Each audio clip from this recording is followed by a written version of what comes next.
On today's show, we welcome former Director David Brant to the program. He was one of our best leaders that we have ever had. He was the longest serving director that we've had.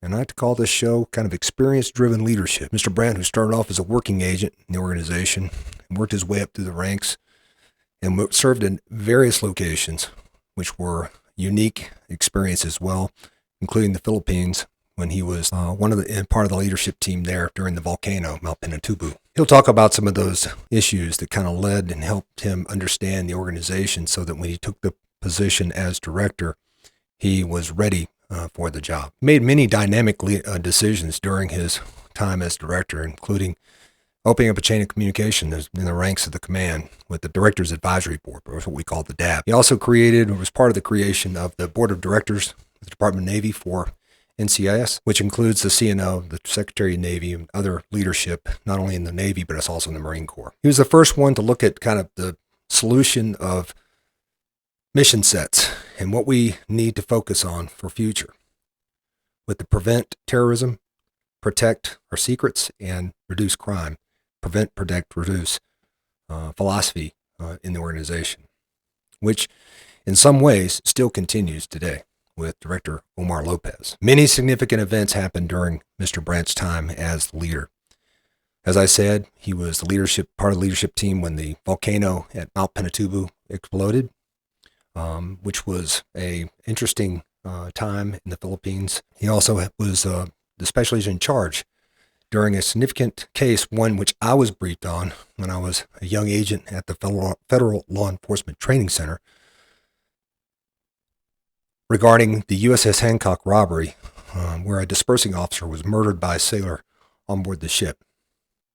Mr. Brant's team jumped on that investigation and quickly resolved it with a murder conviction against a sailor of the USS Hancock. A very significant case, one that you rarely saw in an organization, with great agents like Mark Fox, who was, I think, one of the case agents of the organization. Mr. Brant would go into staff positions, which would prepare him for his assignment as director. And when he took on from director, Mr. Brant would say that we were all shocked, and that was his words, that we were all shocked when Mr. Nedrow decided to retire after 4 years as a director. Mr. Nedrow's time changed the path of the organization, changed the course. Mr. Brant basically became captain of the ship and fired the engines up to full speed ahead and created all these things that I've already talked about, but also led during significant events like the USS Cole explosion or the bombings of the embassies in Nairobi, Kenya, or 9/11, which on that day, NCIS would become the command post for the Secretary of Navy in Washington, D.C., very, very crucial time, which would also change kind of the significant focus of the organization for the years to come. I hope you enjoy this episode of NCIS Reports from the Field, and we'll have more from other directors in the organization as we kind of line them up to kind of talk about the organization, how each one impacted the organization in a positive way.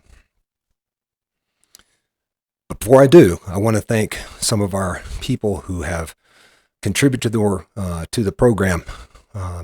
Retired Lieutenant Colonel Dorothy Arnold from the Air Force, and also the retired Lieutenant Commander Marie Shantz, who is also a contributor to the show.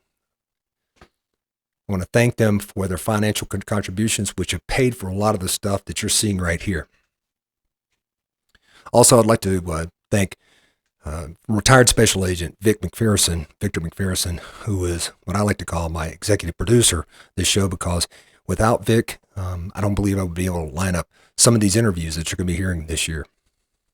And Vic did a fantastic job about that. Still can't get him to come on the program to be interviewed, but someday I will. I hope. And finally, I'd like to thank the Naval Criminal Investigative Service Association, which has been phenomenal in kind of helping me find these older agents and some of the cases that we've been talking about, some of the careers that we've been talking about, as we like to say, kind of defining the organization, kind of telling the history one career at a time. So I want to thank the Naval Criminal Investigative Service Association. And if you're a young agent out there, please consider joining the NISA, as we like to call it. The NISA is there for you when you retire, and you will see that they're an excellent organization when looking for positions to retire to. In other words, job opportunities. But also, there's scholarship opportunities for your kids, and there are other things like the Gold Shield that comes out.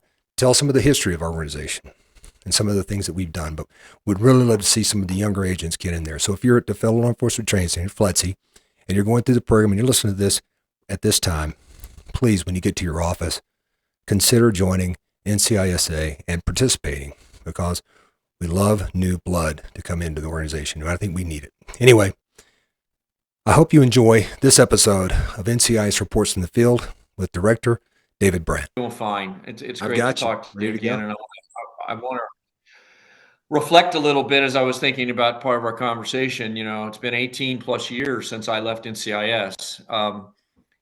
Unbelievably fast, and I know you can identify with, you know, the older you get. Not that you're in that category yet, but the older you get, the faster time flies.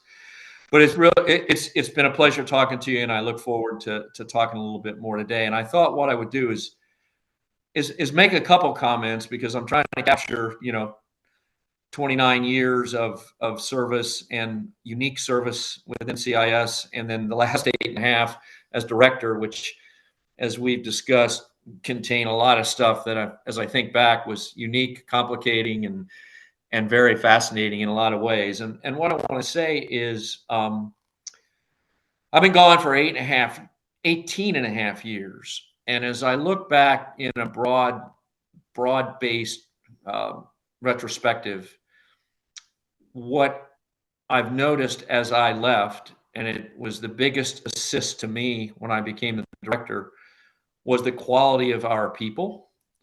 And I say that because as I get into some discussions about my time as director, I'm going to touch a lot of different areas that were initiatives and events that happened.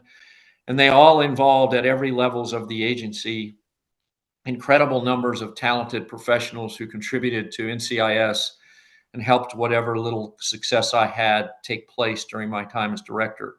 And I say that because after I left NCIS, I was in the private sector now still am, for literally, you know, 15 plus years, getting close to that same number, 18. And I love what I've done since living in NCIS. I appreciate the professionalism of those I've worked with, but no single group of people touches what we have experienced as NCIS agents and NCIS professionals. And that's from administrative, street agents, managers, analysts, tech support guys, security specialists. And I put all that group in a group because, I'll jump ahead, because of our collective professionalism, when I became director, interestingly enough, I didn't worry about our people. I didn't worry about who's going to make a mistake, who am I going to get a call about, what crisis is going to be created by an investigation gone wrong, or a personnel issue, or an internal investigation that'll cause us embarrassment. That never entered my mind. And I say that sincerely. I look back over the time I was in senior positions, and obviously people make mistakes. There's judgment calls. Not everybody's going to be perfect. And there were those events, but nothing of any magnitude that at any point in time did I think that I had to worry about the caliber of our professionals. Again, whether they were executives, managers, street agents, analysts, whatever grade they were, administrative support. We just had a terrific crew, a terrific team. And that was always evident to me. And only just to me, the reputation of NCIS has grown dramatically because of that stable of unbelievably capable and talented people. And I say that from my own observations while I was director, and I say it after I've left NCIS for, you know, going on 18 years. I see it in other agencies, and we stand out. So I want to open with that and say that I'm not going to be able to pull out all of those hundreds and potentially even thousands of people that I've worked with through the years, but I salute them across the board for what they did then, and I'm sure continue to contribute today to NCIS and broader. The other thing I want to say real quickly is, and I'm a little bit unique in this because I'm the only one who did this. As we've talked about, I came up through the ranks. I had about I had an unbelievable, I think I had 14 different jobs before I became the director. I was a street agent, obviously.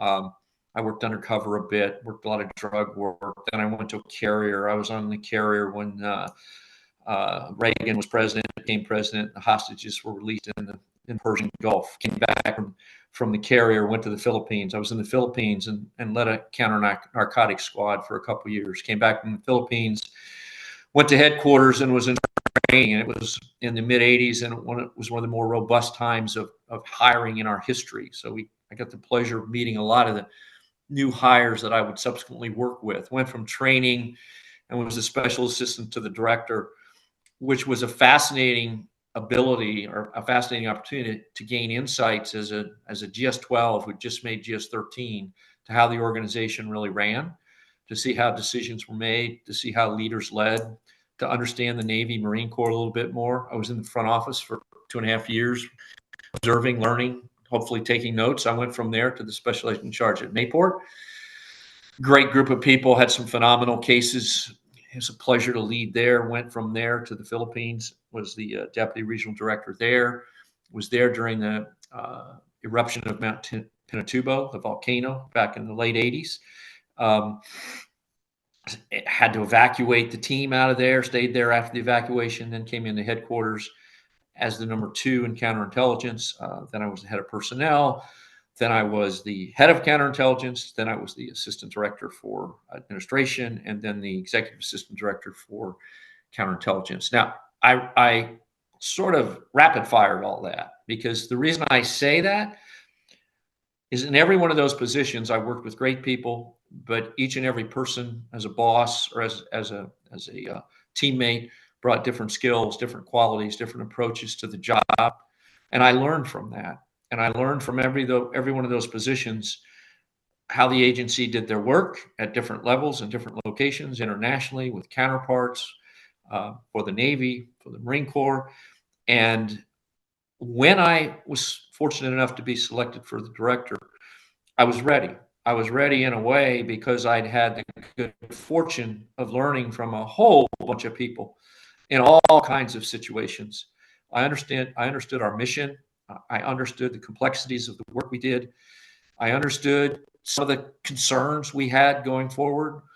We had come out of Tailhook. We'd come out of Iowa. We'd come out of a reputation that Director Nedrow had taken great steps to bring back, but there were still challenges ahead. So I mentioned all that as kind of an opening to say I felt pretty good coming into the job as director. I was excited. All the experiences I'd had in all those other jobs, I think had prepared me, and I was raring to go.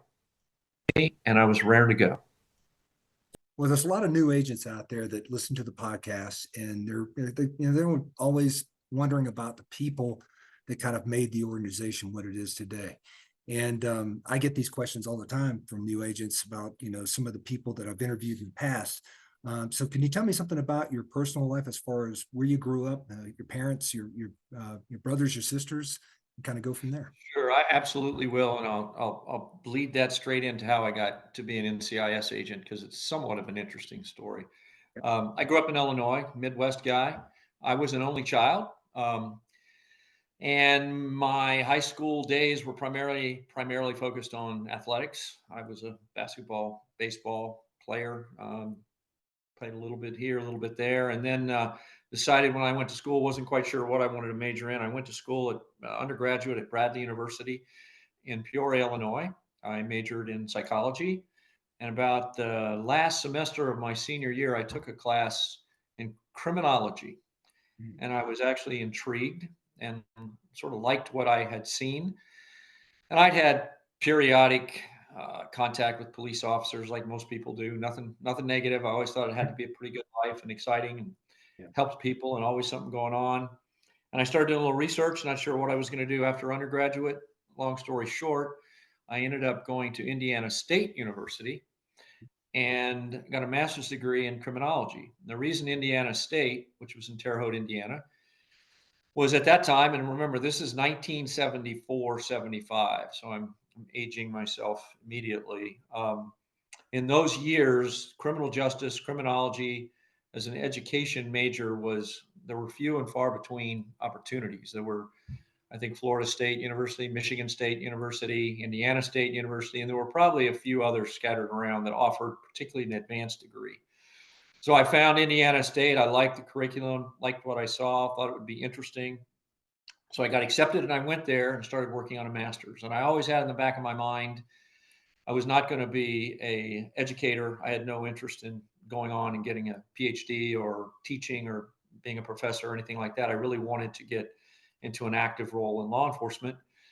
And in those days, as you know, no such thing as internet, no such thing as finding out about the multiple agencies that we can all find out immediately today by just doing a Google search.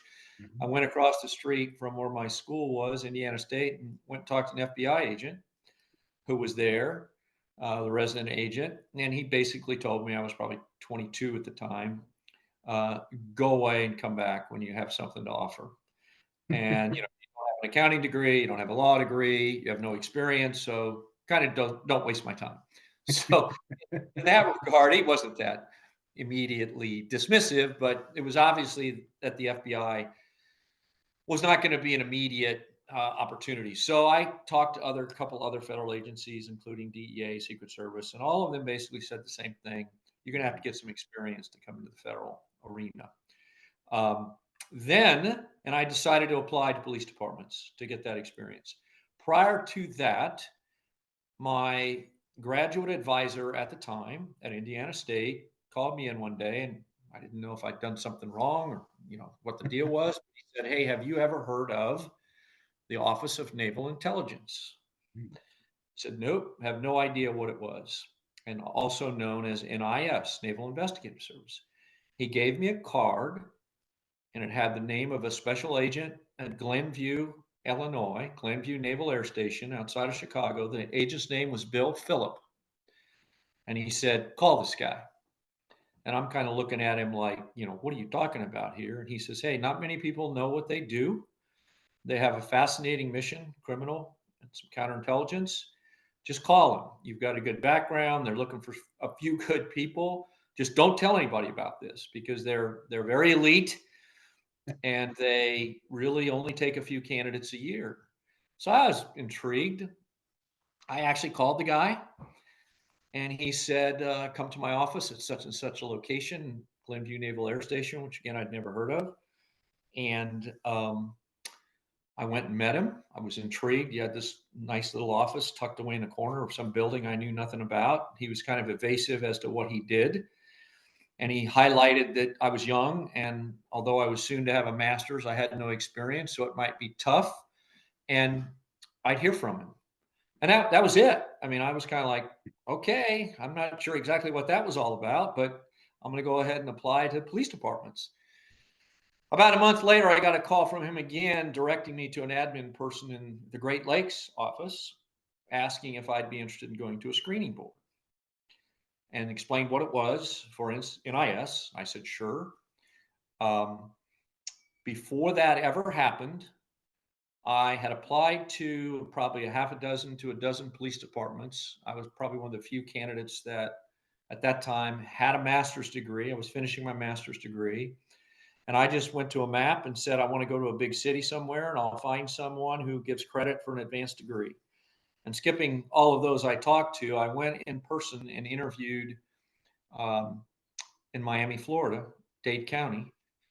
And at the time, they offered something like a $1,200 bonus if you had a degree. Okay. Master's degree, got another couple $100. And I ended up skipping some of the detail, accepting a position there, left Indiana State, finishing my my research as I was heading to Miami, my thesis, and started in the police academy there. Now, jump back to the screening board. After I'd already gone to the police academy, I got called for a time and date in Chicago to go to the screening board. I went.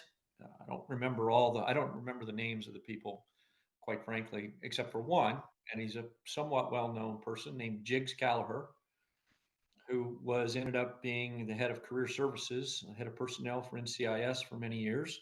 I screened, and I'll skip all the the details of the screening and was advised sometime later by a call that I was not going to be offered a position because I was too young, in a much more professional manner than the FBI, but I was too young, too inexperienced, had nothing to offer.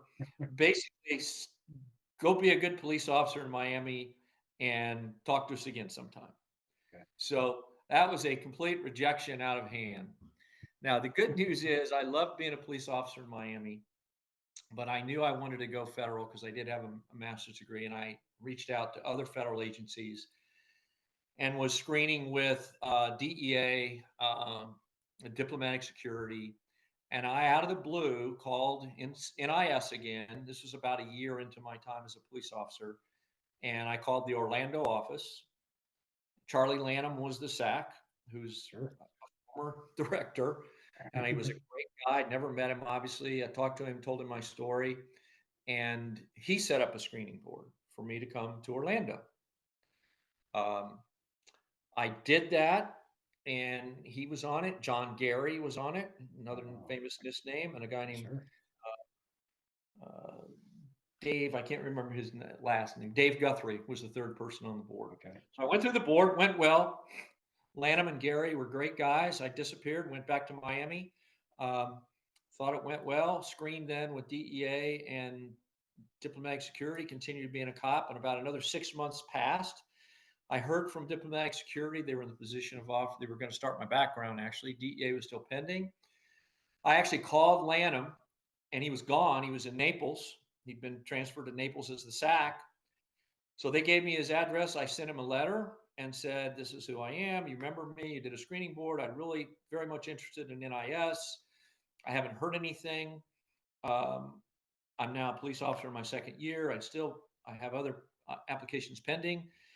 But from what I knew and learned and appreciated from the people I met, NIS was probably my first choice. Can you help me?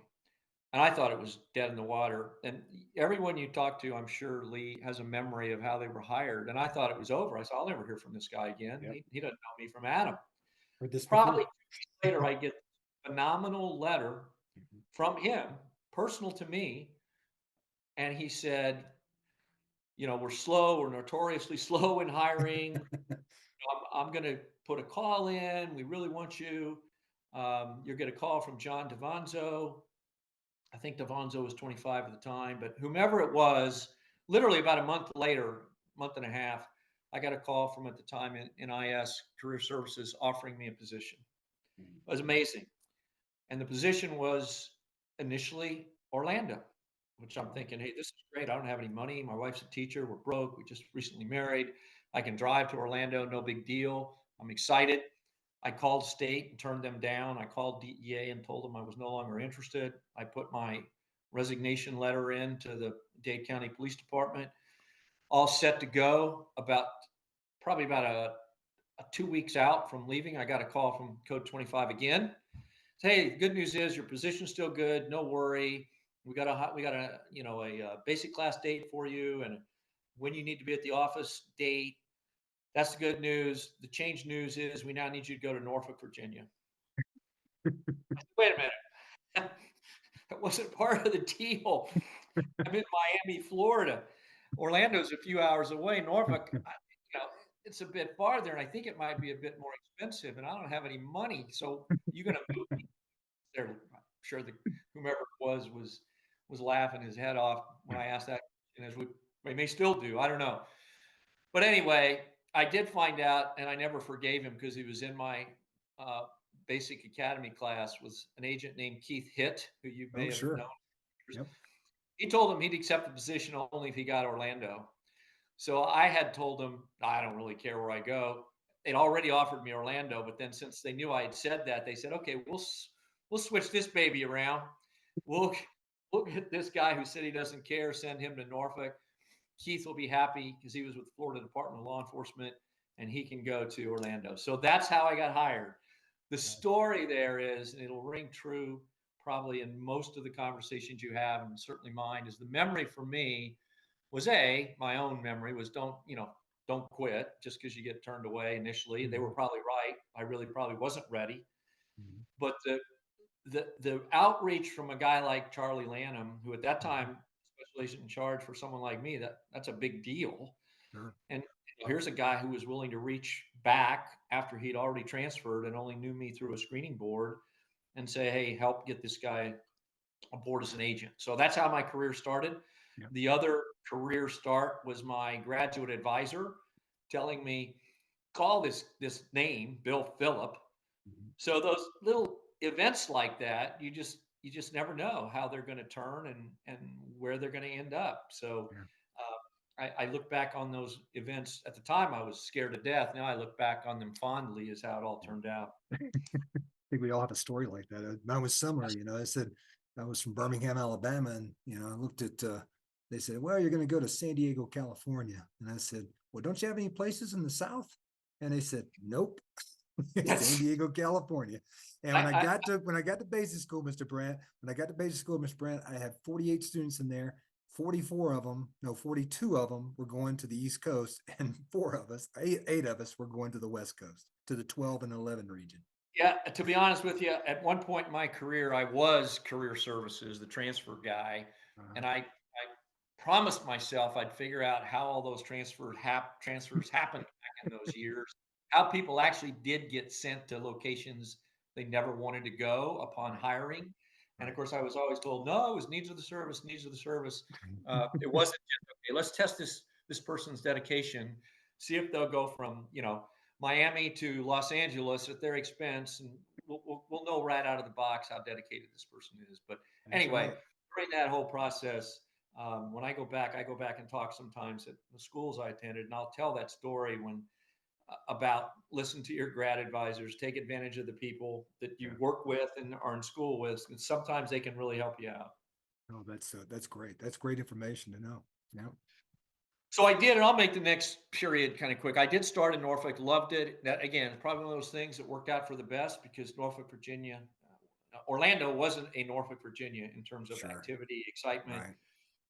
I was at 3 different offices while I was there. It was a great experience. I was there from 77 to 81. I started out at NISRA, Norfolk, worked general crimes. Then they created a specialized narcotics and actually an initiative ops office, NISRA Tidewater. I'm sure it no longer exists.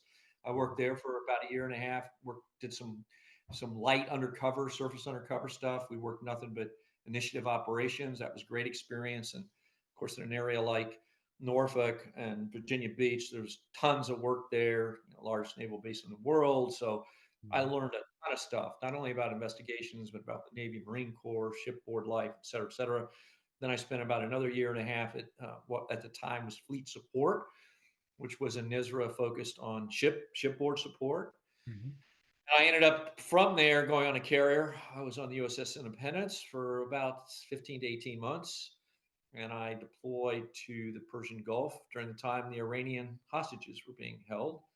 I was on board the carrier actually since President Carter his wife recently passed, just as he was defeated by Reagan. And when Reagan took office, the hostages were released and we were on station in the Persian Gulf when that happened. So again, it was a fascinating insight from a guy who had no military experience, no experience ever on a carrier, being in the middle of a forward-leaning operation, forward operations, and all the flight ops going on day in and day out. The good news was it was interesting. The bad news was in about 15 months, because we were on station, the deployment was extended, and we only hit 2 ports. So we were at sea a long time. So I got a taste of shipboard life. The one port we hit was a good port, Perth, Australia. The other one was Mauritius, which wasn't that great. So great experience on a carrier. I came back, told everybody I met, no matter what ports you hit and those you stay at sea longer, you'll have investigations that you'll remember the rest of your career. And you'll probably establish relationships that you never thought you'd establish. So that was a great experience as well. Very true. Very true. So after you did your time on the aircraft carrier, in those days, didn't they promise you like your next? It was great. Another deal here. I was probably wrong. I'm at sea. I've been deployed for 9 months or so. I get all the traffic. I see a gen go out. I get a gen at the time, administration I don't know if they have those anymore, that has Still my have name them. on it. Mhm. I'm not even going to be back off the carrier, but I'm already going to be transferred to Naples. So I didn't know anything about it. Nothing. Yeah. Zero. And I wasn't even due to come off the carrier until after the transfer date. So, my wife didn't know anything about it, et cetera. And that was, in fact, John DeFonso, who was 25 at that time. So I immediately contacted the region, say what's going on, blah, blah, blah. I don't know anything about it. I'd like to talk to somebody before this happens. And they canceled the orders. I got a memo that canceled. Then I said, man, I've really screwed myself because now I have no orders anywhere. And I'm anxious to go overseas. Does that mean I have to stay on the carrier another year? What the heck is going on? So finally, we get it all squared away. And, headquarters thought I would like to go there, but they should have consulted with me and got a little input or given me some advance notice. They extended me a little bit in my orders. 6 months after I finished the carrier, I went to the Philippines. Mhm. So to Subic Bay. And that was 81, still date. And I went there and I replaced an agent that people will recognize. Many of you will recognize the name, Special Agent Rick Machin. And I replaced him as the quote narcotics suppression squad leader. And what that in essence meant was, as he had done and people before him did, and then I subsequently did, we ran drug ops in advance of and during port visits all over Southeast Asia. And the intent was to take the local national traffickers off the streets and keep them away from sailors, Right. because at that time they would buy what they thought was cocaine, and many times it ended up being like 90% pure heroin, and they'd take it thinking it was cocaine or some other less impactful drug in terms of life and death. And there were numerous overdose deaths, and people would die in port of heroin overdoses. Wow. So again, phenomenal experience, unbelievable travel. Got to meet every foreign national, from Thailand to Hong Kong to Indonesia to parts of the Philippines to Australia again. So it was a great job. Spent 2 years doing that. What was your experience working with the local national police, like in the Philippines? Well, as you would know, and most of the folks who had any affiliation with NCIS would know and will know, their definition of justice and the application of laws and taking people to court was much different than ours. So it was quite an experience. And as I mentioned, most of our work in those days, we were supporting the Philippine National Police or the Thai National Police, or again, Hong Kong or Singapore. We were supporting their police, and they arrested the foreign national, their citizens, for drug trafficking. We would use sources, undercover guys, and they would attempt to buy drugs from a local national, and then we'd have it set up where the local police would arrest that local national as he or she tried to sell the drugs.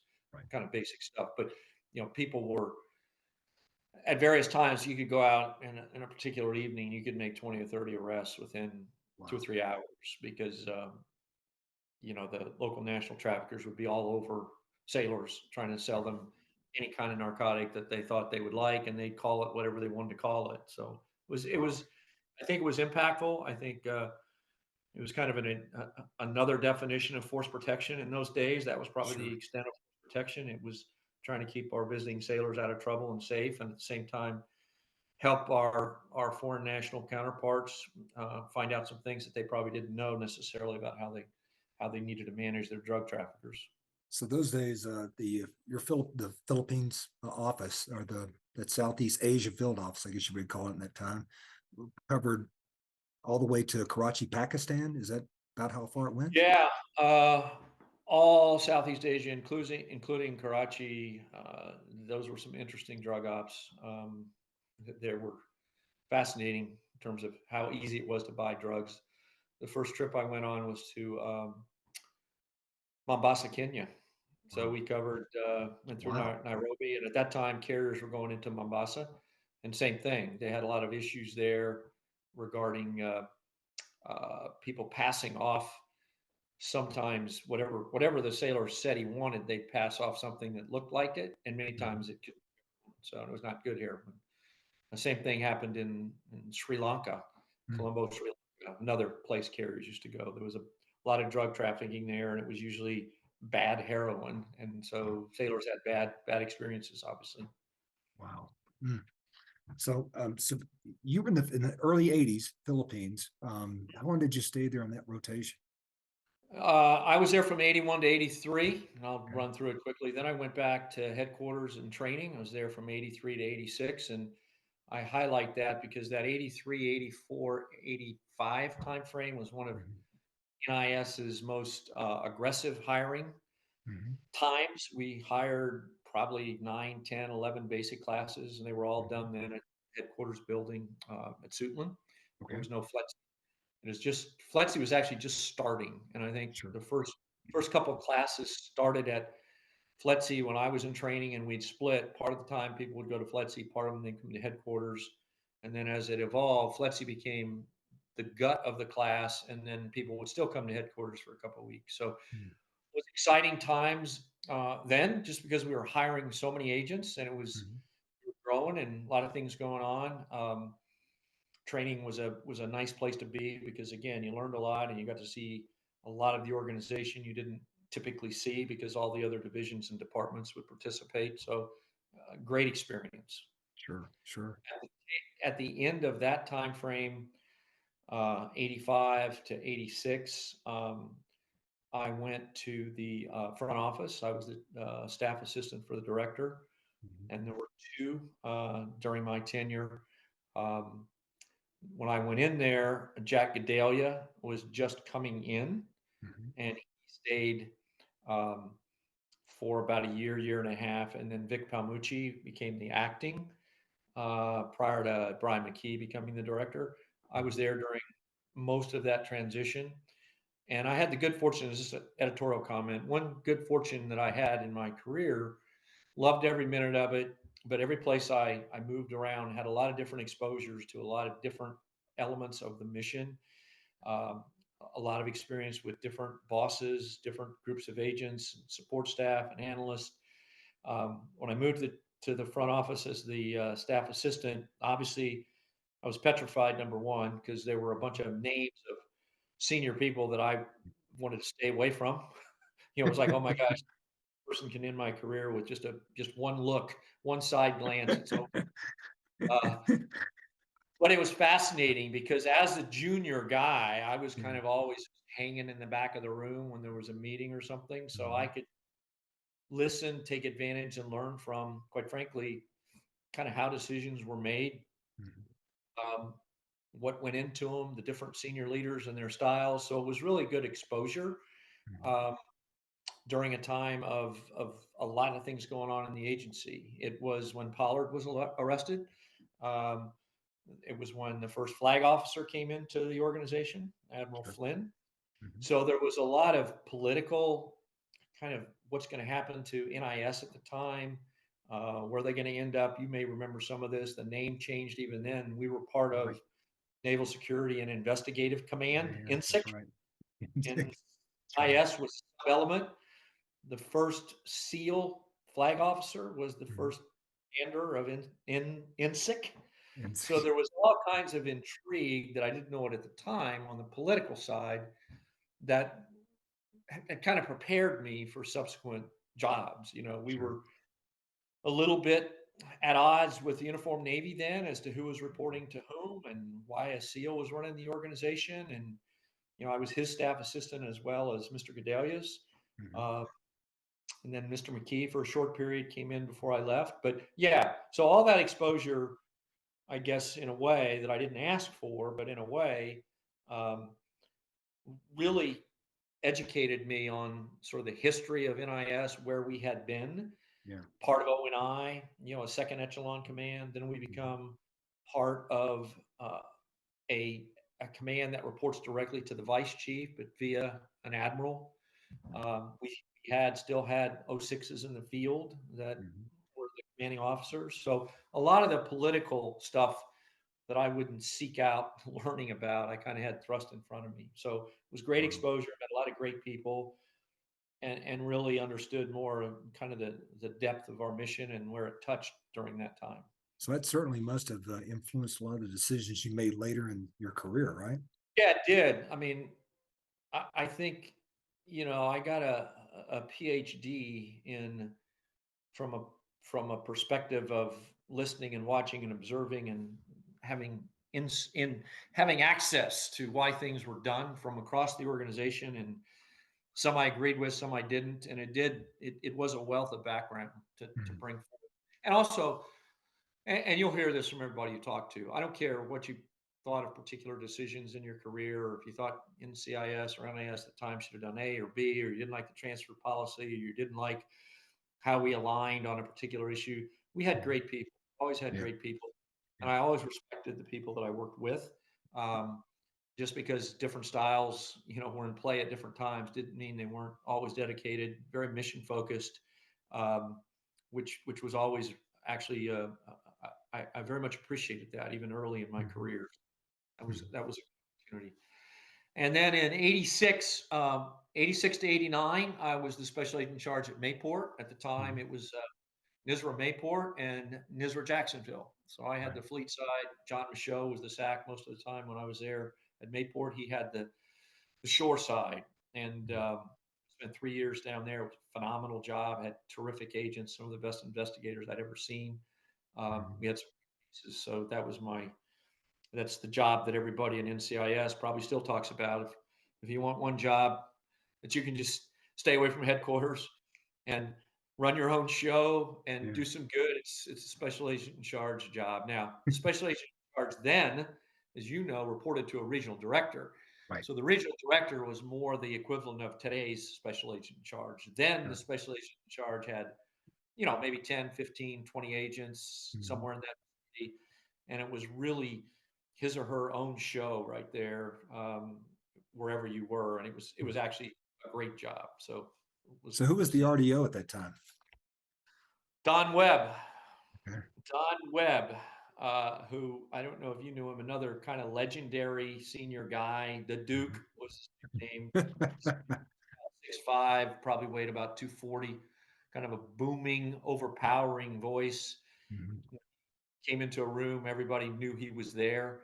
And he was one of the gentlest, nicest, supportive professionals that I encountered in my career. His way of managing was call once or twice, every 2 weeks or so. Hey, what do you need? How can I help? You screw anything up today?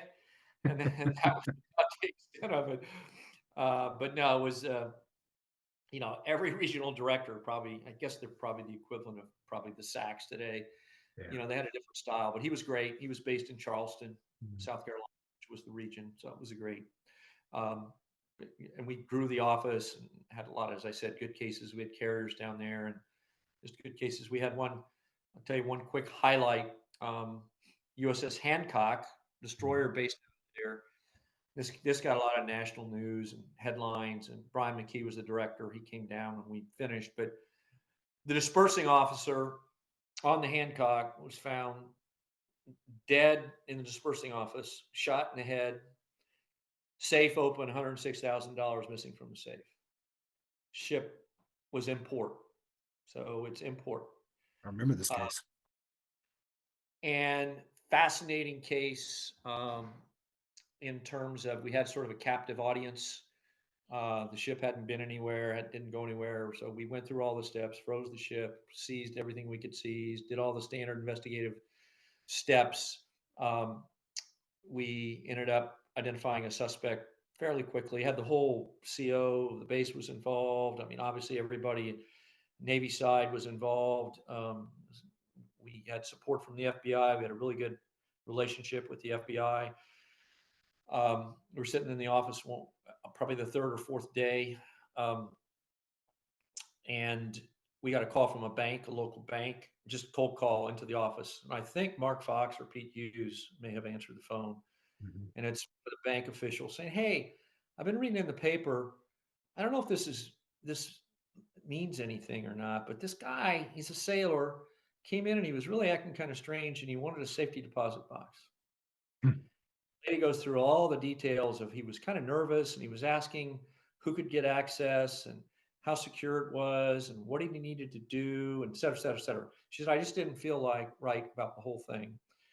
And everybody there connected to the office said, "This is it. This is the guy. This is our man." And we had the name of this guy as one of the potential access to the dispersing office.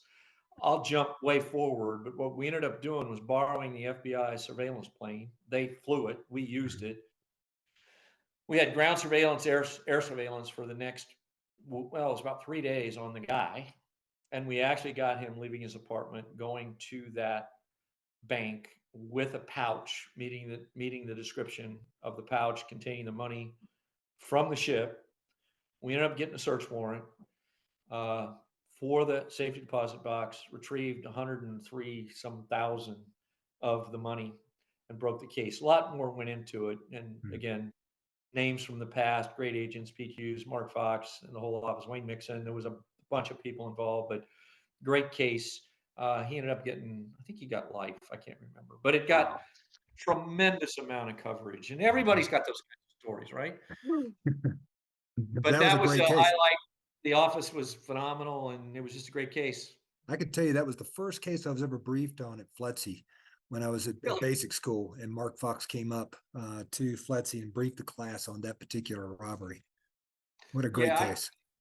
and I got to tell you, you know, and I say this looking back, as we all do as we age, you know, I had a phenomenal group of agents there. Most, and I based that not on their personalities, although they were mostly pretty good guys. I'm kidding, but their investigative skill set and their dedication, and they would not give up on something, and was amazing. And I think that um, was really eye opening, because I had been a kind of a supervisor, but I was always an agent. So I was the one doing the investigations. I wasn't paying much attention to how everybody else was in terms of capabilities. When I came together there and had the opportunity to run that office and saw the skills that our folks had and the way they went about their business and solved cases like this, and we did some really innovative things down there. It was really, really motivating. And I think as I progressed through the organization, you know, that was sort of the foundation for, you know, why I was always incredibly proud of NCIS and the people associated with it. Sure, absolutely. So what great job pulled you out of Mayport, Florida? Well, believe it or not, yeah. I was, I guess, a 14 there. It was a 14 office. So got the call one day, as most people do back then. Hey, I'd only been there, you know, right at 3 years. I was ready to stay there forever. Yeah. Hey, how'd you like to go back to the Philippines as the deputy regional director? Again, in those days, as you know, the regions were sort of the powers. You had a regional director, 15, the deputy was a 14, and they held court over X amount of field offices that were under their jurisdiction. So yeah, I said, absolutely, let me go. So I left several months early, went, my family came later, had a couple little kids by then. My son and daughter were preschool age. My wife was a teacher, so she came and had opportunity to teach in DOD schools. And we got there in 89, and I was the deputy regional director. And at that time, this was I don't know if it was the middle or no, it was the front end of the terrorism, war on terror, the terrorism threat. There have been several U.S. personnel. I think there were 6 that had been assassinated around Clark and or Subic. So in the entire time I was there, dependents couldn't leave the base. So we were restricted to the base, and any travel had to be coordinated. So it was an interesting time. It was a huge office. Lots and lots and lots of new agents that were hired during those middle 80s were in their second or third year, were transferred to the Philippines. Most of them were happy to be there. The work was great, running a lot of sources, still had the ships coming in. But the families were, I would say, somewhat hesitant to be there because they couldn't leave the base, and they didn't know what the threat was. They couldn't quite understand what was going on outside the gates. So it was fascinating from that perspective. Met a lot of good people, did a lot of good work. The office did, traveled a bit. We opened up the Singapore office while I was there. Went back to Singapore several times and met with the embassy people there. They finally agreed to allow NCIS to open an office. Prior to then, we'd covered it with just one-man coverage periodically. Bob Orm was the regional director, and then he was replaced by Pete Segerston. Unfortunately, passed, but they were great to work with. And yeah, my time, then I got pulled out of there early. I'd hoped to extend with orders to come back to headquarters and be the deputy of counterintelligence. At the time, it was 22X.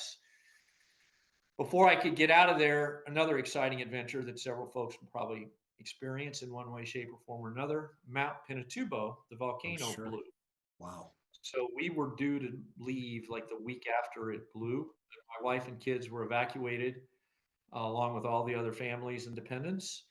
And I stayed another 6-8 weeks, trying to figure out what was going to happen to the base and the office, et cetera, et cetera. But ultimately, um, that was sort of the the ending. You know, the office stayed open for about another year, I think, and we gradually drew down, and the U.S. pulled out of Subic, and that was sort of the Sure. last frontier in the Philippines at that level and that scale. The base was pretty devastated from that eruption because of the weight of the Oh ash, yeah, right? I never thought anything would survive. The Filipinos are incredibly resilient. Number one, and number two, you equate it to a 12, a 3 feet snowstorm. Only it was all ash, is what you could Yeah. equate it to. Thinking the roofs would collapse. Many of them did. The houses would never hold up. But within a year, they pretty much cleaned everything up, Wow. rehabbed enough to survive, but a lot of lingering damage to recover. But yeah, it was quite an experience. Yeah, Oh, they wow. took all the dependents out of there on carriers. Hmm. They brought carriers in, and they would typically get to Cebu, and they many times would then fly them back, either to different places, San Francisco, Alaska, Guam were stopping over points, but the Navy did a great job evacuating dependents out of there. So That's great. yeah, adventure. Another adventure. As you know, life full of adventures, right? Oh yeah, I was at firearms instructor school at this time with Norm Kelly. He was Norm in was Georgia. evacuated. He was his family was there, and he didn't know what to do because he was calling back to trying to get hold of his wife, and there were Air Force people answering the phone at his house, and Yeah, um, what happened was the crazy. volcano was supposed to hit Clark, so they advanced Clark Air Force Base, which is where OSI was. So they evacuated all of the OSI personnel and Air Force personnel at Clark to Subic Bay. Mm-hmm. So everybody, NCIS and anybody who was living in a house there, had house guests from Clark staying with them. Sure. Unfortunately, the forecast was wrong, and the volcano hit Subic. Mm. So all the people who had evacuated Clark, which was about an hour and a half away, were now stuck in the homes and families with families of the Subic personnel. So they had to get evacuated somehow or another from their stuff at Clark. It was a lengthy event, but for NCIS, it was interesting because what I did during that time was Code 25, which then at NCIS was the Career Services Transfer folks, said, we will send the families wherever they want to go. We'll worry about the offices later. So, of course, then I said, well, that doesn't make any sense because who knows when the agents are going to be back and the dependents will be stuck somewhere. So they ended up pretty much within reason, and you could probably talk to people who've got a different story, but everybody basically got their office of choice. Oh wow. Okay. And NCIS at the time did all they could do to meet, for whatever reason, the evacuated family to go to their office closest to their family or where they'd once been, et cetera, et cetera. So NCIS during that time, I think, took really good care of the people who had to get evacuated. Wow. Okay. So you get transferred back to headquarters from there, right? Yeah, I'm at headquarters, and I will see how quick can I do this, Lee. I'm a couple years number two in counterintelligence. 22 was then counterintelligence and involved all of. There was no counterterrorism separate. It was all together. I was the deputy. Phil Comas was the head of 22. It was a time when, as it probably is today, everybody wanted our counterintelligence mission. Um, Office of Naval Intelligence wanted it. DIA wanted it. Everybody around was trying to strip us of counterintelligence. So there were a lot of, again, from a learning perspective, our linkage to criminal as an agency, the fact that they were kind of incredibly positively linked and one could feed off the other in many ways was a a major point that kept our sort of counterintelligence mission, I think, safe, if you will, because the intel guys were constantly after it. So yeah, I spent 2 years there. Again, same as I've said about everything. Learned a lot of exposure. Learned a lot about the community, how the intelligence community worked, the agency, the bureau, the DoD elements. Um, then I went into what the time was Code 25 again. I was head of career services. That's when I got to go through everybody's personnel file and find out what had been written about him for 25 years. I got to figure out who was the hardest rater and who gave promotions away. They just give everybody the highest possible grade if they could speak, walk at the same time. Just kidding. Same thing. I loved going in there because, as you know, and anybody affiliated with NIST over the years knows, mobility policy, transfer policy, mobility policy, promotion policies, all that stuff, always an issue. I'm sure it still is. Why do we have to move after 3 years? Why doesn't this guy have to move? Is there home porting? Can you get promoted in place? So I went in there with the idea that I could fix everything. It ain't possible, put it that way. But I did learn a lot. And as you also know, and anybody listening to this, there are those that want to move. There are those that don't want to move. The simple fact probably remains today that about a third of the force is deployed overseas. So how do you balance the mission criticality of our overseas deployments and mix that in with family considerations, promotion considerations? We spent tons of time on that in those years. Never solved it, but I think we did okay trying to reach some sort of happy medium. I moved from there to the 04 position. The reason I'm mentioning that is that was the assistant director for administration, which had career services under it. So I was then in charge of 26, which was tech services, 24, 25, which was administration. So I had all the transfers in addition to tech services under me. And I sort of continued that. Let's try to figure out how to solve the mobility issue, promotion issues.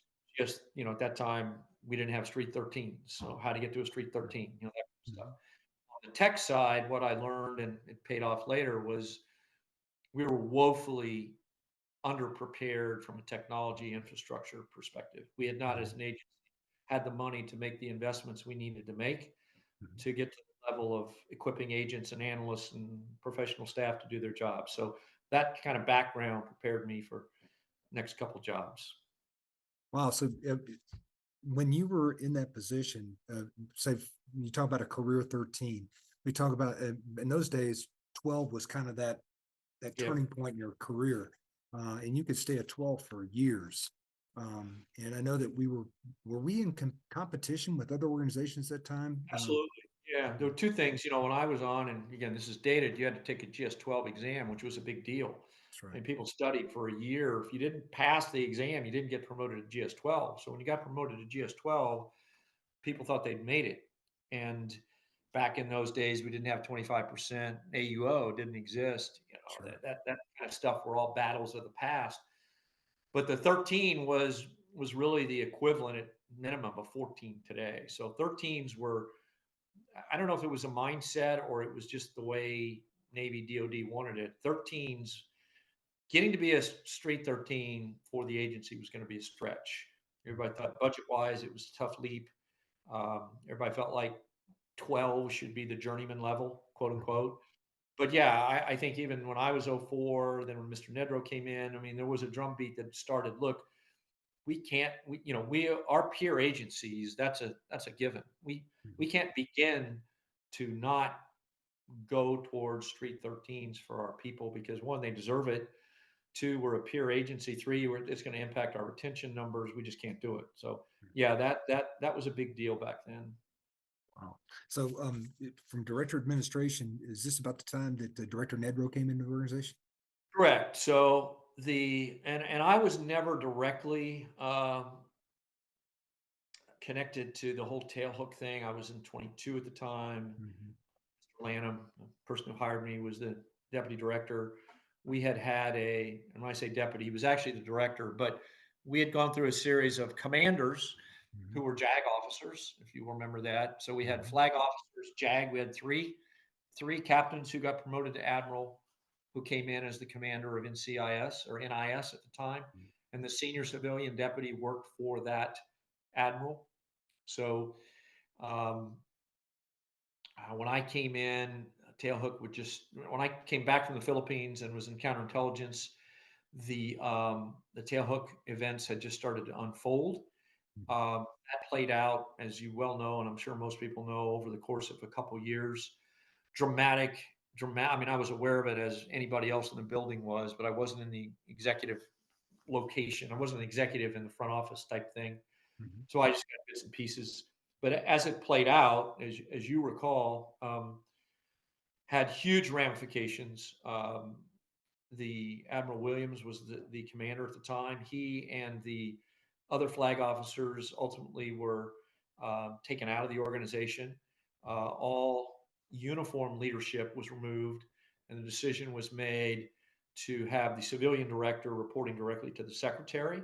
Mhm. Uh, During that tenure, Director Lanham was still there. He was great in the transition.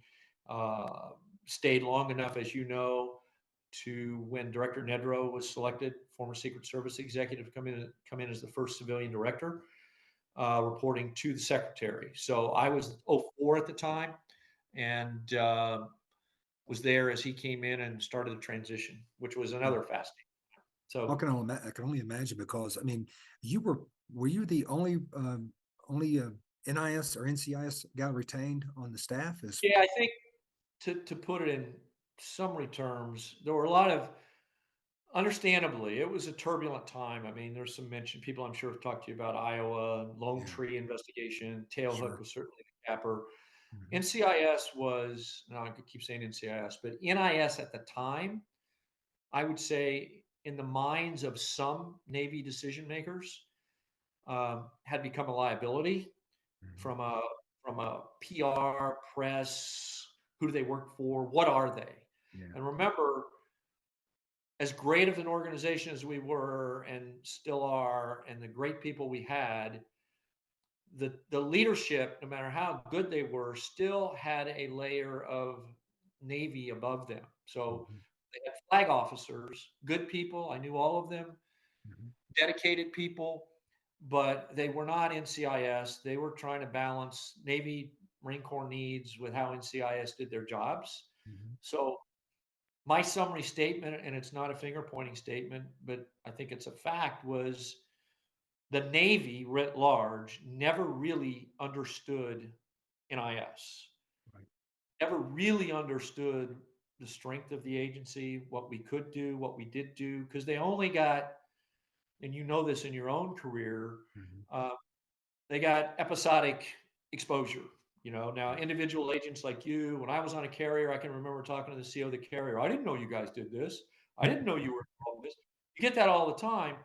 Yeah. Individually, when people would have the opportunity to work closely with Navy Marine Corps, Mhm. inevitably we would be more appreciated, more respected, more understood.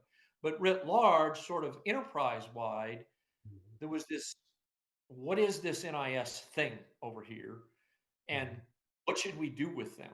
Right. Because over the years, again, that had been kind of viewed through the lens of passing Navy leadership, Marine Corps leadership, and a layer of NIS 06, 07. So when Tailhook came to a head, there was uncertainty as far as, should the CRIM mission go away? Should the fraud mission go away? Should the CI mission go away? Should the agency be subordinated somewhere else? A lot of that was debated by people that were not part of NCIS or NIS. It was just, you know how all that works. As Sure. politicians saying, "Oh my God, we got a damage control issue here. What do we do?" Mhm. The good news in all of that is when Sean O'Keefe was appointed the Secretary of the Navy, he'd been the comptroller for DOD. He Mhm. was appointed Secretary of the Navy. He was part of those conditions, part of those discussions. And again, I was the periphery of all this. Um, and that's when the decision was, bring in a civilian director Mhm. and have that civilian director report to him as the Secretary of the Navy, and we'll go from there. Mhm. And nobody knew what was going to happen, quite frankly. All the seniors, including me, no one knew. I mean, didn't know what was going to happen in any way, shape, or form. People had ideas. So from that process, and it was controversial at the time, an outsider, Director Nedrow, Roy Nedrow, was selected. Nobody knew him. Mhm.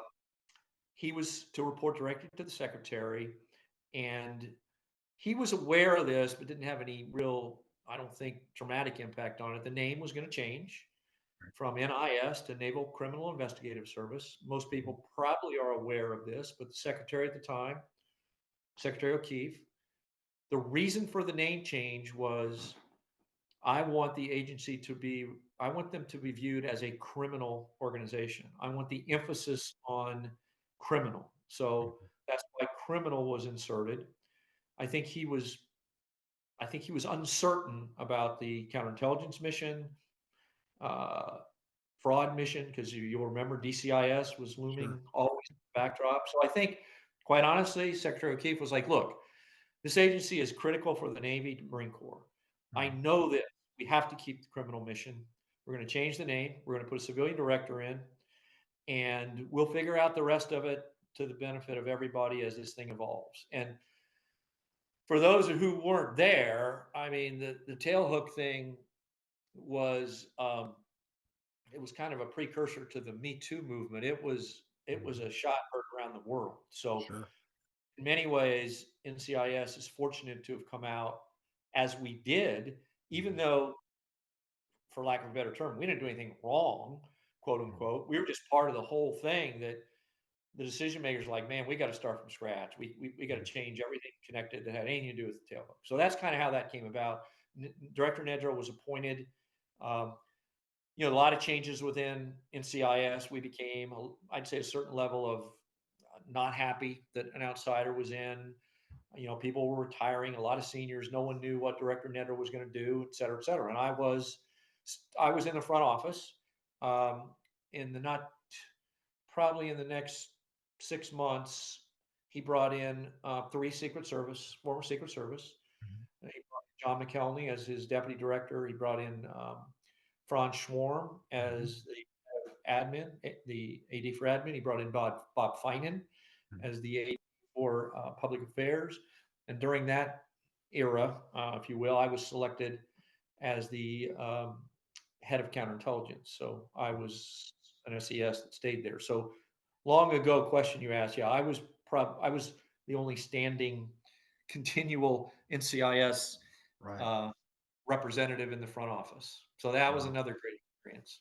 So I can only imagine what meetings were like when it first happened, because I know Mr. Nedrow had talked about how his inexperience with dealing with the military, and how kind of that communication chain of communication would happen between him and maybe the head of the Marine Corps, the CNO. I mean, how did that go? Yeah, Did he learn it pretty quickly, or? I should probably write a book about this. Not my time. Let me say for the record that Director Nedrow was a phenomenal asset for the agency. Probably couldn't have been a better selection at the time, better for Mhm. the organization.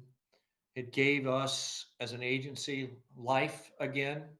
Mhm. And um, I'm sure that internally a lot of people were nervous about what's this guy going to do? Where's he? We're not Secret Service. He'll never know how Mhm. to deal with this, et cetera, et cetera. And then it probably didn't help that he brought in three others from Mhm. Secret Service. But I will unequivocally say he was his own man. He came in there with I think a thought process based on his Secret Service history that criminal was the driver for everything, criminal investigation, and all else might be secondary. Mhm. And I need to figure that out. This is Director Nedrow. And I will tell Mhm. you, he did that. I mean, he dug deep on every aspect of the organization. He was a no nonsense kind of guy. He was absolutely mission focused, solve crimes, put people in jail, prevent crimes, whatever it is. Agency first. I had a lot of access to him, as did others, and he forced a lot of discussions on topics that people hadn't talked about in a long time, which Mhm. ultimately, jumping forward, what he determined, and obviously I was supporting, was the criticality of counterintelligence as part of our mission. Sure. And I don't think he knew that much about how we did counterintelligence from NCIS perspective. So I had the good fortune of being able to spend a lot of time with him, introduce him to a lot of folks from within and without the agency who had the experience and would talk about the strengths that we brought to the table that were still underappreciated across the entire intelligence community. Concurrent with that, for those from DCIS who may see this at one point in time, he quickly came to the conclusion, which I of course supported as well, Yeah. no way, no how are we going to give up crime. Now we'll adjust resources, we may adjust the jurisdiction aspects, but we're not giving it up. So once he adjusted to, I'm no longer a Secret Service agent and I no longer have the Secret Service mission, he was 100% in on NCIS. And I remember numerous conversations where he and I would talk and he would say how, kind of in keeping with all of us, how he didn't know that much about us, how underappreciated we were as an agency, and what an incredible mission we had to leverage to do our work. And to your other comment, the Navy Marine Corps leadership didn't know how to take him because, quite frankly, you know this, everybody listening to know this, the Navy Marine Corps is a very hierarchical organization. So it's yes, sir, no, sir, whatever you say, sir, kind of mentality for the most part. We were historically, I don't think, not in a real great position, particularly as civilians, to debate, senior leadership, Navy Marine Corps on an issue. We always would have a flag officer between us and them. And half the time we probably didn't even know what was discussed. So he was the first senior. They all knew he worked directly for the secretary, which changes the dynamic. No matter what uniform and civilian think of each other, Director Nedrow worked for the secretary. There was no doubt about that. And everybody understands chain of command. So when it came to budget, mission, jurisdiction, what we do, who we are, what we'll tell the press, when we'll share information, when we won't, all those kind of external things, critically important to the agency, he was incredibly aggressive about in a positive way, not in an adversarial way, just so, hey, this is the way we do business. This is the benefit of the Navy Marine Corps. I'm looking out for you, but there's certain things I'll do and certain things I won't do when it comes to investigations or operations, et cetera. So I think it was an adjustment for all concerned, but decision had been made. The secretary was a strong advocate. And quite frankly, our work kind of speaks for itself. Going back to what I said a few minutes ago, once a broader, sort of a broader range of people began to understand what we did, they started to appreciate, hey, I didn't know they did this, or I didn't know we could use it for that, and I didn't know NCIS was here, because kind of flippantly, we were kind of known as many times just the people who were going to bring them bad news. They didn't look at a lot of the more innovative, initiative, forward-leaning support that we represented for Navy Marine Corps. That began to change. But yes, back to Director Nedrow. And he had no bias coming in. He didn't know anybody in the organization, literally. So if you want to use the term "good old boy network," that didn't exist. There was no. I mean, you made or broke your. You were going to make or break your case based on your merits going forward. Didn't really matter much what had happened, 3 years ago. So it was good, and it was just what the agency needed. And I think most importantly, I'll stop on this theme right now. He began his constant drumbeat for me and everybody else was, you people, when I say you people, the agency, all its agents, analysts, personnel should be proud of yourselves. You should be proud of what you do, proud of what you've done, proud of what you can do in the future. Don't think of yourselves as stepchildren. Don't think of yourselves as someone just to be kicked around for no good reason. And that mentality where we as an agency, I think at times felt like, we were sort of the scapegoat or people never really knew. I think he was a huge catalyst in beginning to turn that around. And people started going, man, I'm proud of what I do. I'm proud of myself, and we do good work, that kind of thing, which was really important. Yeah, I think that's absolutely the truth. I mean, my memories of Director Nedrow was that we had somebody up there that had our back, and Absolutely. we hadn't had that in a while, and that was a great transition. You're absolutely right. And I will tell you unequivocally, there were people who, and this is a probably too flippant again of a term, that were after us. They weren't really after us for any good reason. Mhm. They were kind of after us because now they had a chance to do it. They Mhm. saw an opportunity to seize power, right? Whether it's Mhm. jurisdictionally or budget, or someone hadn't been briefed on something that that thought they should have been briefed on when they were a lieutenant somewhere or something went wrong. So there were people who kind of in a way I think were lurking and had a little smell of blood in the water. So if we can come Mhm. up with a different construct for how to conduct investigations, et cetera, other than NIS, then now's the time. Well, that was not going to happen. And Right. you're 100% right. I saw him many times just very directly, and he was a very direct guy, is a very direct guy, would just say, no, that's not right. You're absolutely wrong kind of conversation. Mhm. So interesting times. And he was great to go to town meetings internally with because he'd do his overview of the agency. And I, I used to call him, I think, a little bit of a hard ass. And he'd do whatever he was saying, and then he'd stop and he'd say, okay, now I'll take some questions. And of course, boy, no one's going to ask you any questions. You just scared them to death. Yeah. They're not going to say a word. No, that's not right. They'll ask me questions. But we had to kind of plant questions now and then. But I do believe, and having been close to it and part of it, you're exactly right. Yeah. He brought great respect with good reason. He was his integrity and ethics, do the right thing, all those kind of categories. He checked all those boxes. Yeah. Well, So what a I great will share the thing regarding Director Nedrow, and I think he'll be okay with me saying this. I think most of his senior staff was stunned when he told us he was going to retire. yeah. He'd been the director going on 4 years. And we thought, kind of like when you always have a good boss and things are going well, this person's never going to leave. Mhm.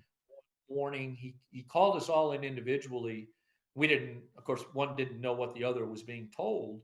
Mhm. And then he had a staff meeting with the execs and he said, I'm going to retire. It was pretty quick within a few months. And everybody's kind of shell shocked. We're just kind of rebalancing. Things are back on a good path. Mhm. The one thing that was driving him crazy is we hadn't hired an agent. We'd only hired like 2 agents in the entirety of his tenure. So that was Yeah. beginning to hurt him. He was battling that fight constantly. We got to have a budget to hire. We got to have a budget to hire. Um, but one of the things he shared with me and others was kind of to the whole point of this. Um, he felt good about where the agency was, and he Mhm. thought he had done um, about as much as he wanted and could do in the way he went about leading the organization. And Right. to me, that was a long way of saying, I'm not going to kiss anybody's butt for budget. Go around and beg for stuff. And somebody else can take the reins from here on. And that's true. I mean, he knew that. And I actually think he had a strategy that he was going to come in and he was going to solidify this agency.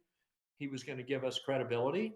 Not that we knew we had credibility, but externally there were issues. So it was going to establish that credibility, establish that pride, get us on a ramp towards growth, and he's done what he intended to do. So it was quite a 3.5, 4 years. So did that time that must have given you good preparation for your opportunity to become the director. What was that process like? About how were you contacted if you're interested in being director of NCIS?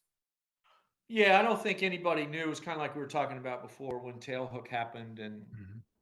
Admiral and Admiral Williams and Charlie Lanham ultimately left, and Mhm. nobody really knew what was going to come next. How NCIS was going to be positioned at the time was NIS again, but I don't think there was any prep in the staff of what there wasn't a lot of succession planning that had happened. Mhm. So they immediately conjecture with names that were my peers at the time, they'll bring in another outsider, they'll bring in another Secret Service agent, all the kind of things that you can imagine.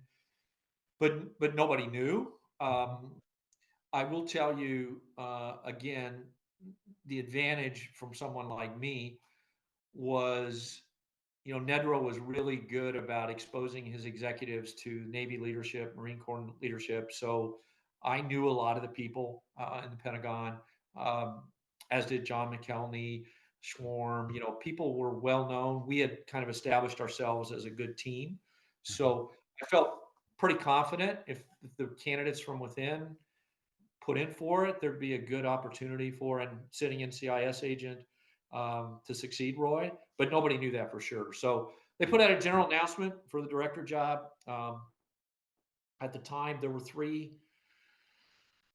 rounds. You had to go through the screening, and there were a lot of conjecture. There were quite a few people from the outside. There were people from other of our sister agencies, a couple people from the inside, 3 or 4.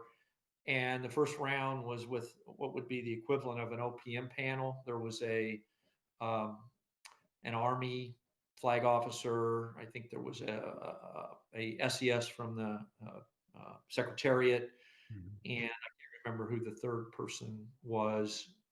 But there was a 3-person panel interviews. Oh, you had your application had to go through screening, and then they screened down. If there were 50, they screened them down to, let's say, 6, and then 6 were to go through the interviews. And there were two rounds with 3 leaders, and then a second round with the ACMAC, the vice chief, and the undersecretary. And then that was whittled down. I think from those, whatever that number was, it was actually whittled down to 2. And it was myself and one other person that interviewed with the secretary and his staff, a couple of his staff. That's how it went. I think my advantage, if you want to look at it that way, the other person was an outsider, and my advantage was everything we've talked about. I knew the agency inside out, upside down. I'd come up through the agency. I appreciated, the challenges we'd had and where we were and where we'd gone to. Secretary O'Keefe had left. It was now Secretary Dalton, who was the secretary who made the decision. I briefed him with Roy a number of times. And I think my status as sort of a continuation of what Roy had started, but also knowing the organization 20 some years into it, they didn't want upheaval again. So that was probably a differentiator. That's what happened. Awesome. So when you took the position, what do you think your first priorities were in the organization? Well, I tell you, the first things I did, I went to Syracuse University and talked to him. He was at the time, Secretary O'Keefe had left the department, and he was the chair of the Maxwell School of Government at Syracuse. Okay. And he then went on to be the head of NASA, as you may know, and he was president of Louisiana State University. He was a great guy. One of the first things I did, I talked to 3 people first, externally. Him, and I went up and he hosted me for a couple of days. Great discussions, and said, I need advice. You were there when all these changes happened, and changes again. So what's your advice? Basically said, stay the course. Don't be afraid to confront when you think something's wrong, and you've gained a lot of credibility as an agency. Keep it going. That's the short version. The second person I talked to was Admiral Larson, who was superintendent of the Naval Academy. And he was, I think, the first 4-star that had been brought in there. We'd had issues, and you guys, I'm sure there still are, sexual assault allegations. Sure. He was not a fan of NCIS. And I had the same conversation with him, and I went to see the Commandant of the Marine Corps, was the third person, General Krulak, also not a fan of NCIS. And most of those two's perceptions were based on a career, not necessarily anything that had happened in the recent year. But Larson was brought in there to correct the course of the Naval Academy, and he didn't view NCIS as an ally in making that happen. So I went to him and said, hey, you got to trust us, because we're here for you. We're here for the rights, to right the wrongs and make sure things are up front. And investigations are thorough, and we're going to tell you when there's an issue, and we'll take your advice when you have other opinions, but we won't necessarily do anything other than what's required.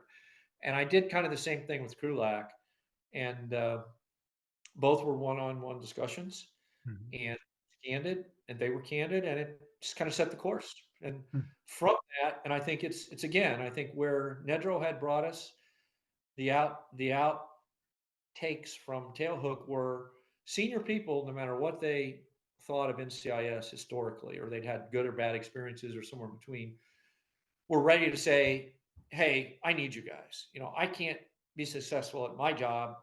There are going to be times I need to trust you guys Right, collectively. And if you right, have something you want to tell me, even though it may be distasteful, you got to tell me. right. So that was kind of the direction I took. And I thought it was important to establish personal relationships with the most senior people. Next was Chinfo, about the press. Next Mhm. was the so that's kind of where I started. But it was all, and again, what to summarize, Nedrow, I think, to his credit, had sort of rebalanced the agency. Mhm. Leadership across the Navy Marine Corps knew they kind of had to deal with us direct now Mhm. because we worked with the secretary. Right. They were still uncertain regarding what that means. Can I Mhm. trust you guys? Are you going to set me up? Are you going to try to take me out? All the kind of stuff that every human Yeah, being thinks about. yeah. So my intent was, we are going to bring you bad news now and then. NCIS is going to be the bearer of something that's not going to be, it's not going to be the best news in the world for the Navy and Marine Corps, but Sure. we're in this for the same reason you're in it. And that's Mhm. provide security, protect the Navy, Marine Corps resources, people, et cetera, as best we can based on our mission. So that it opened the door, and I continued that during my tenure. I spent a lot of my time externally. I didn't have to sell NCIS. It wasn't Mhm. selling NCIS. It was more educating.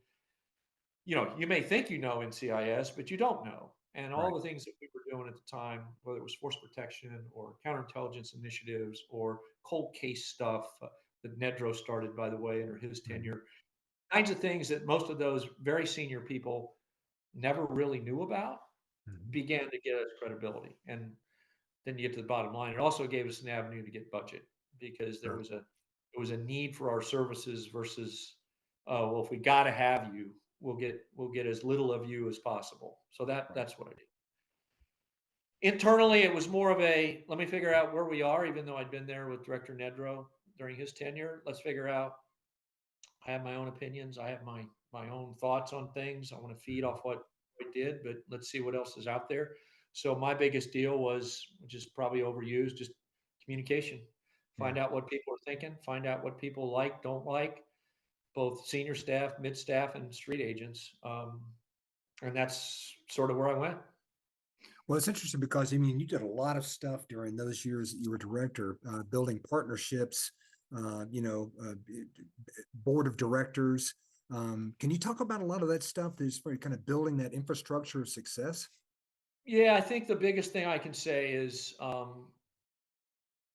we didn't my own opinion at the time was we didn't want to be the agency that no one knew about. We wanted Mhm. to be the agency that everybody knew about, Right. because what we did and what I saw the field doing, the agents, the analysts, was incredible, and people were unaware of the power of the agency. So let's get out in front, let's lead, let's be innovative, let's take advantage of areas that our mission allows us where others aren't. Mhm. And honestly, a lot of it was just talking to a lot of people with that mindset and coming Mhm. up with ideas. How can we help you? The FPDs, the forward deployments, the money that we got to do counterintelligence, a lot of the stuff that came in that I think internally people were maybe a little bit skeptical about. Mhm. My own viewpoint was we want to be as innovative and forward leaning as we can be within Mhm. the context of our mission, because there's a lot of stuff that's sitting stagnant that we can do. Um, I don't want to put everything in one category, but we were in many ways reactive historically Mhm. because we didn't have a choice. We were kind of under that mantle of we had levels of oversight that budget was determined by those levels, and the directions we should take was impacted. So now spent a lot of time with the secretary, spent a lot of time with the secretary staff, created the board of directors. The board of directors was the undersecretary, the ACMAC, and the VCNO. We met literally a couple times a month, and it was a candid discussion. So you had 2 4-stars and the under, who was kind of a rotating position. And during my tenure, that continued. So the ACMACs, the vices moved on, the unders moved on, 2 or 3 different secretaries came in. That stayed consistent, and it was an immediate access to the decision maker level that I could take stuff to them directly. And it was helpful because they knew more about us. They had a level of trust in us. They would ask us to do things that were innovative. They supported things like the MTAC that came later. We got a lot of budget support. So it kind of all came together. And internally, I'll throw this out there real quick. I talked to some agents very informally that I knew, but I'd never worked with them. And when I'd ask them, well, how are things going? Many of them, probably as you get in your podcast, were very candid. I won't identify this person because she might not like it. But one of the people that I talked to, her first comment, I said, well, how's everything going? And she said, things suck. That was it. And then I made the mistake of saying, well, what do you mean? And that was about a 20-minute litany of everything that's wrong with the agency. Yeah. Then I made another fateful decision that was, well, why don't you make an appointment to come to my office and talk to me? So, and in all seriousness, one of the more insightful discussions I had, because this particular agent, she had no aspirations to be the director. She wasn't being political. She was just saying, hey, here's the way it is. I know you think everything's rosy and wonderful, but it's not. So had those discussions, and you'll appreciate this. That led to me deciding to create the Directors Advisory Board. That's right. That's right. And I don't really know what happened in the later years, but I can say this, I don't think my staff was particularly thrilled at that because they're thinking they're going to get backdoored, somebody's going to put some of them on the board, who knows. But to me, that was, from an internal perspective, one of the most important things I did, because I think after the first couple of meetings, people felt comfortable. They could talk and say what their experience was. I obviously didn't agree with everything everybody said. I obviously couldn't resolve every issue, but it was a worthwhile vehicle to understand the mindset of those truly doing the work and responsible for carrying out our mission, and figure out, man, are there ways to improve? Are there things that could be done differently? Are there things that we can explain better? Are there things that if they're not, we just say so. Hey, folks, this is it. We've looked at it in every way we can look at it. We can't do it any differently. So that was a big deal, quite frankly, for me. I think gradually the staff, as my staff turned over and got comfortable with that, that was another one of those vehicles that, whether they were all successful or not, I don't know, but we were able to identify stuff that wasn't always on everybody's, in everybody's, line of sight, and we were at least able to be aware of it. Well, and the other big thing was we started getting money, and we were able to hire. So from 97 to the early 2000s, we hired like crazy. And from your experience now and historically, getting new blood into the organization is always exciting. It's exciting for everybody. So that was a great opportunity as well. Well, it's funny. It's the Directors Advisory Board, which is now the Innovation Directors Advisory Panel. They've had several names for it. It still exists today, and it still provides that communication link from all who are not in the leadership of the organization to the leadership of the organization, which I think is crucial to understanding what's going on at the time. And at the same, and you always did a great job about, when I was your DAB chairperson, when I would come to you with an issue, you always knew strategically how to communicate that information to the staff. And I was always astounded how you handled that. It was amazing. Yeah, and you were part of it. I know there were some interesting moments. It's always risky.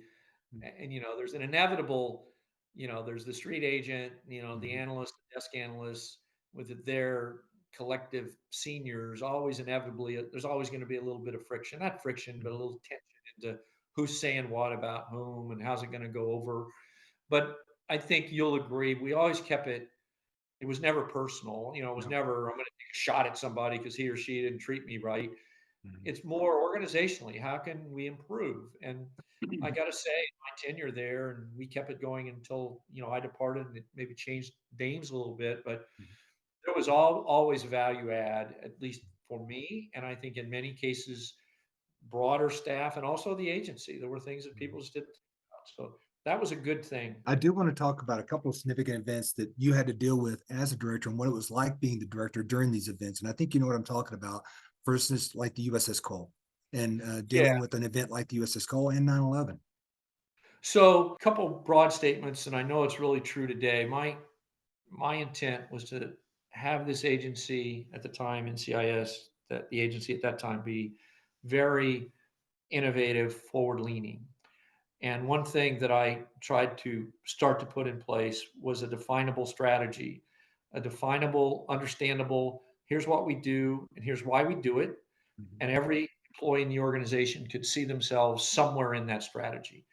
And ultimately, it led me to have numerous conversations about resources and why we needed them, what we were going to build, and how we were going to build it. But at the start, it was every employee, when you're talking to pre-TV show, what you do as an NCIS agent, and what is NCIS, and are you in the Navy, and do you wear a uniform, and answer questions, you would have a sense of, in synoptic terms, what are we all about, number one, and then in real micro terms, what does that mean? So this is a long way of saying, um, I tried to start putting in place a strategy. What Mhm. ultimately came of that was something that may or may not live on today, was the old PPR reference.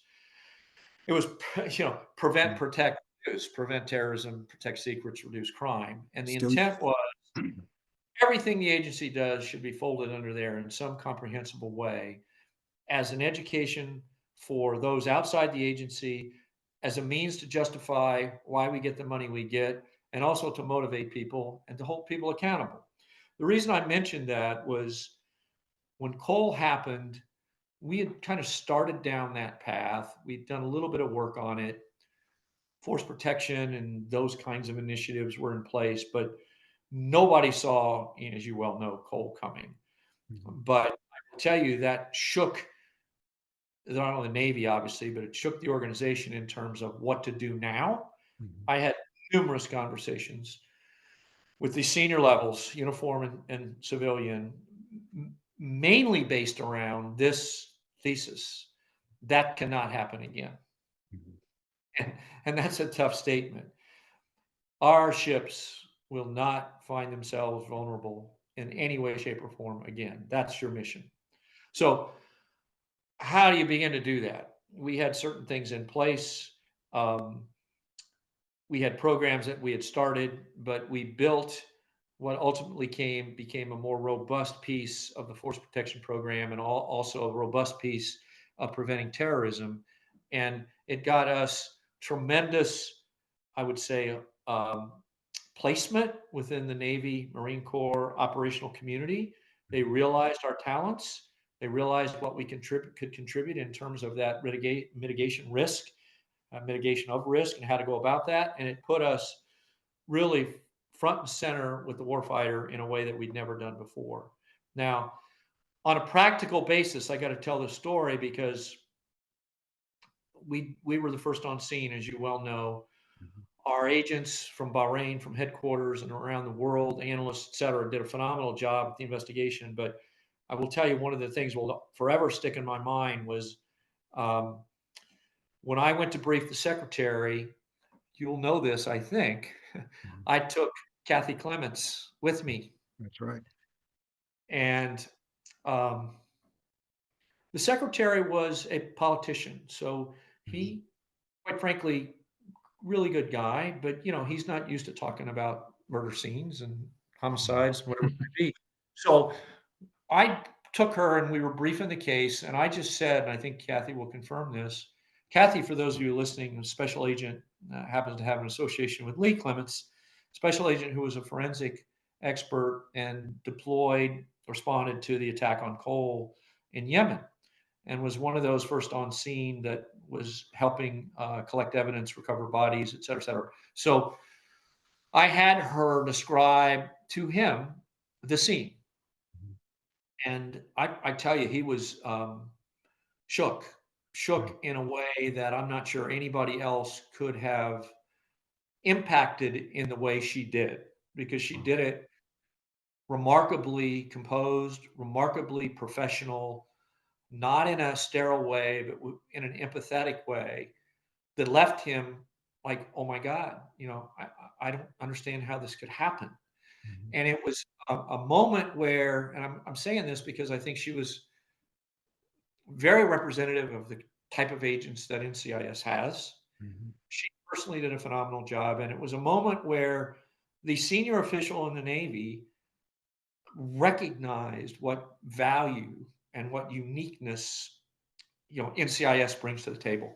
Mm-hmm. Uh, and it was for no other reason than to have him understand, and obviously he had staff in there, um, where we were on this, how much of a tragedy this was, and an unprecedented event, and how we're there to help in any way we can going forward, not just to try to resolve this crime or terrorist attack, but we're your resource. So the ramifications of that, kind of carried through, I would say, to kind of how we built the agency over the Right. next 4 or 5 years, how we Right. resourced it, how we tried to identify where the offices put their time, where they put their resources again. Mm-hmm. So it was an incredible moment. Now, as a general thing, this isn't me speaking, but I will tell you, any counterpart, and I had the pleasure of talking to, the commissioner of NYP, the superintendent of different police departments, the local police departments, heads of federal agencies, from FBI to Secret Service to all the DHS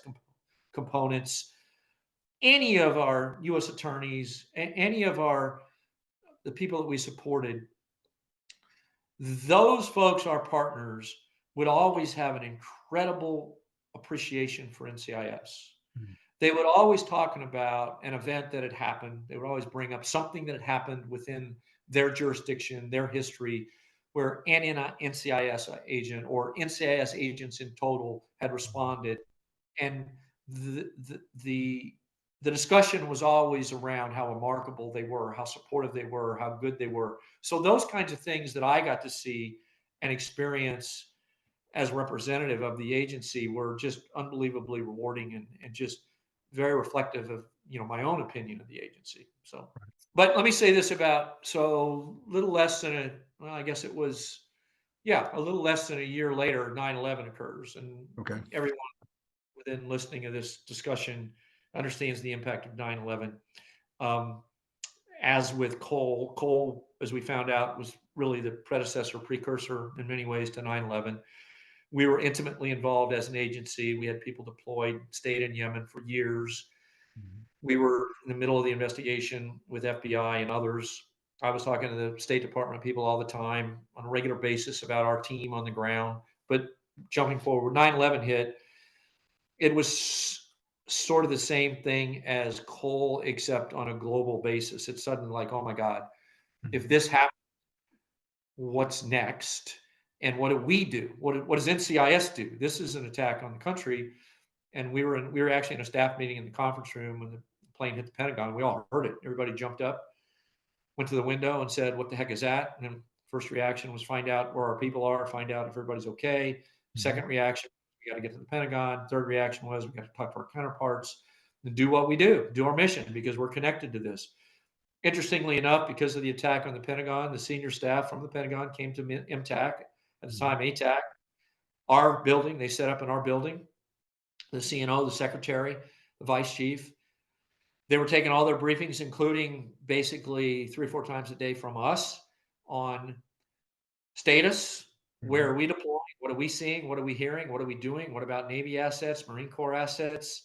What about people? So it was, and I don't want to be too succinct on this, but it was, no one was prepared in the way anybody you would think, there's a plan here for something as tragic as that. But everybody in a certain way was prepared, because people knew their jobs. We'd had enough history with Yemen and other events, going all the way back to the Beirut bombing, to deploying overseas. We understood overseas environments. We had some really unique capabilities in the counterterrorism arena, Mhm. where we knew how things worked. We had bodies that understood crime scenes. We had forensic specialists. So it was really a matter of internally, don't get in anybody's way. Let's do our job and let's figure out where we can help. On just a keeping leadership advised, I would say they turn to us for advice on what they should do in Mhm. terms of, you probably remember this. Should we go into, this is even post Yemen, even more so now. Should we go into port? Should we let sailors go in liberty? Right. You know, things that were historically never even thought of were suddenly, NCIS, we need your input on this, or NCIS, we need you to collect some information on this and tell us what we should do. So that, and again, like we were talking about Yemen, the people that deployed all over the country and the immediate after effects of 9/11 were incredibly, just uniquely consequential in what they did. And then our focus after, as you well know, we refined it a bit again to Mhm. do what we do around the terrorism arena, but we also still had a larger mission we had to take care of as well. Right. Uh, It changed everybody's life, the two events there. And I'm sure that it had an impact on what you were, Absolutely, providing. absolutely. Yeah.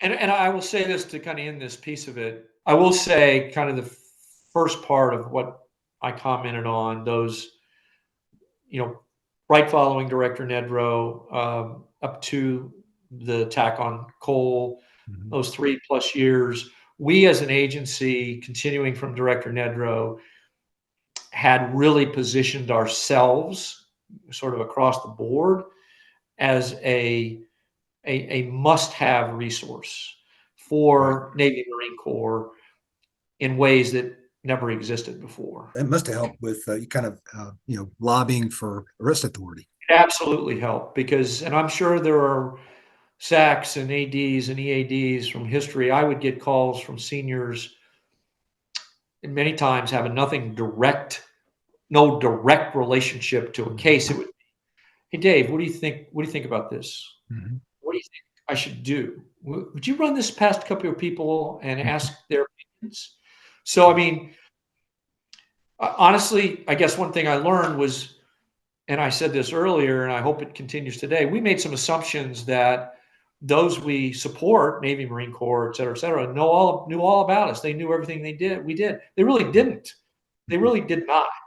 So once the strength of our people and the commitment of our people became more readily, observed, Mhm. suddenly like, man, I can't find this out anywhere else. Or thank you for that advice at all levels. So that was, I think, really a versus, stay away, stay away. It was, hey, I need to talk to you, I need your advice on something. So that was really a sort of an unwritten impact over the years, I think, which I felt was exceptionally important.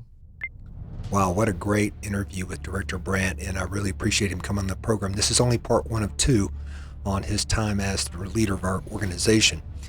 So next week, part two will come out, and it will delve deeper into how we obtained arrest authority, as well as the events of 9/11 and how NCIS became the focus or the command post for the Department of Navy on that day, that very tragic day. So I hope you enjoyed this program. I hope that you'll continue listening. And I wanted to mention one more thing, that all the new agents out there that do listen to or watch the program on YouTube, that you consider becoming a member of the Naval Criminal Investigative Service Association. It's a very vital organization to our retired cadre of agents and employees of the Naval Criminal Investigative Service. I've been a member now for more than 30 years, and we are looking for new blood, people to come into the organization, because we want the organization, NISA, to be not only the guys who served during the time of ONI and NIS and the early years of NCIS, but now the people who are in the organization now, the very talented members of the Naval Criminal Investigative Service that serve today. So I hope that you'll continue to follow us. Please like and subscribe and leave your comments down below. Until next time, this is Lee Clements for NCIS Reports from the Field.